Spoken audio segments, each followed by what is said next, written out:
Tantangan Sekolah Rakyat. Sekolah Rakyat mulai berjalan pada tahun ajaran 2025-2026 ini menjadi harapan untuk memutus mata rantai kemiskinan. Tak sedikit tantangan menghadang. Tahun ini sekolah gratis berasrama untuk anak-anak dari keluarga miskin dan miskin ekstrim ditargetkan dibuka di 200 lokasi untuk menampung 20.000 siswa.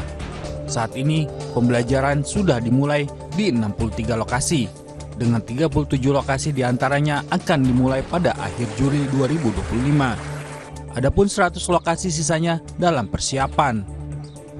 Sebagaimana diberitakan media ini, sejumlah orang tua wali anak dari kelompok miskin dan miskin ekstrim menyatakan sangat terbantu dengan program ini.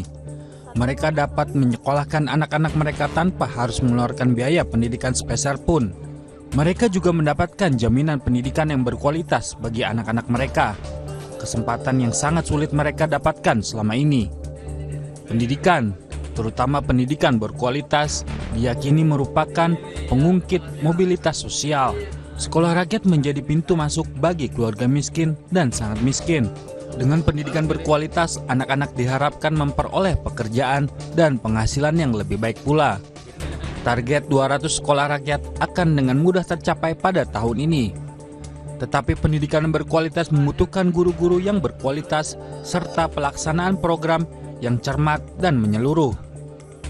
Pendidikan berasrama bagi siswa dengan latar belakang yang beragam membutuhkan kemampuan dan kompetensi guru yang mumpuni. Sekolah berasrama juga membutuhkan pengelolaan tersendiri. Dalam banyak kasus selama ini, perundungan justru marak terjadi di sekolah berasrama. Bilik-bilik asrama seringkali justru menjadi tempat untuk menyembunyikan praktek perundungan dan kekerasan lainnya. Dengan kondisi pendidikan di Indonesia selama ini, harus diakui program sekolah rakyat belum dapat menjadi solusi untuk mengatasi masalah kualitas pendidikan yang masih rendah. Karena itu, sekolah rakyat jangan sampai justru menciptakan kesenjangan baru, sebab masih banyak anak di sekolah reguler dengan kualitas pendidikan seadanya. Apalagi jika menilik angka putus sekolah yang pada 2024 mencapai lebih dari 1,4 juta anak. Penyelenggaraan sekolah rakyat belum dapat menjadi solusi guna mengatasi permasalahan ini. Mereka yang putus sekolah juga membutuhkan solusi agar tidak tertinggal. Penyelenggaraan sekolah berasrama akan lebih mudah bagi siswa SMP dan SMA. Untuk siswa SD, mereka masih membutuhkan lebih banyak bimbingan orang tua. Karena itu, penyelenggaraan sekolah rakyat untuk jenjang SD membutuhkan sistem dan metode tersendiri. Temuan tim jurnalisme Data Kompas menunjukkan banyak orang tua kesulitan biaya untuk pendidikan anak mereka di jenjang SD.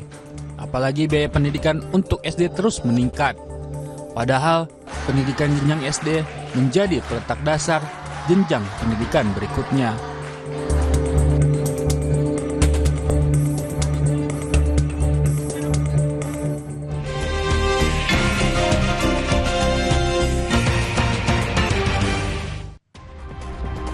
Anda menyaksikan segmen Ulas Kompas bersama saya, Claudia Carla. Saudara, hari ini saya akan mengajak Anda untuk melihat ada berita apa saja yang terbit di Harian Kompas edisi Kamis 17 Juli 2025. Kita ke informasi pertama, saudara. Ada artikel berjudul Tarif 19% Peluang Sekaligus Beban bagi Republik Indonesia. Tarif bea masuk 19% produk Republik Indonesia ke Amerika Serikat menjadi angin segar bagi ekspor Republik Indonesia. Meski lebih ringan dari skenario terburuk, beban industri tetap berat. Meski lebih rendah dari skenario terburuk, besaran tarif ini tetap membebani daya saing industri dalam negeri. Pemerintah pun bertekad akan terus bernegosiasi dengan Amerika Serikat untuk menurunkan tarif serta menjaga keseimbangan raca perdagangan. Perundingan melalui telepon antara kedua presiden berlangsung alot dan Presiden Prabowo Subianto tidak memungkiri kesepakatan ini belum sepenuhnya memuaskan karena belum mencapai 0%. Oleh karena itu, pemerintah berkomitmen terus menggencarkan negosiasi untuk menurunkan tarif dan mencegah defisit neraca perdagangan. Selain informasi tadi, saudara, Harian Kompas juga menyajikan jurnalisme data dengan judul jumlah murid baru di sekolah dasar swasta meningkat tajam. Tim jurnalisme Data Harian Kompas menemukan pertambahan jumlah murid di sekolah dasar swasta 4,8 kali dari siswa baru di sekolah dasar negeri. Jumlah murid baru sekolah dasar swasta tahun ajaran 2020-2021 hingga 2024-2025 meningkat rata-rata 17.580 murid per tahun. Sementara pertambahan murid baru sekolah dasar negeri rata-rata 3.634 per tahun. Hal ini mengindikasikan SD swasta telah menjadi pilihan orang tua dalam menyekolahkan anak. Selanjutnya saudara, kita ke informasi lainnya di bagian bawah halaman muka dari Harian Kompas ada artikel lainnya berjudul Koperasi Merah Putih Butuh Keberpihakan. Pemerintah ingin mengembangkan ekosistem bisnis di desa dan kelurahan sebagai fondasi utama dengan membentuk sedikitnya 80.000 koperasi merah putih yang akan diresmikan Presiden Prabowo Subianto pekan depan. Koperasi Merah Putih dapat mereduksi peran tengkulak dan pinjaman daring, memangkas rantai pasok berbiaya tinggi sekaligus menggarap potensi ekonomi desa dan kelurahan untuk menggerakkan sektor real serta meningkatkan daya beli masyarakat.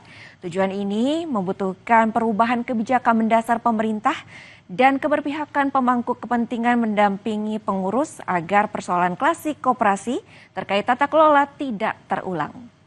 Informasi selengkapnya terkait dengan berita hari ini dapat Anda saksikan secara langsung di Harian Kompas edisi Kamis 17 Juli 2025 maupun secara daring di kompas.id.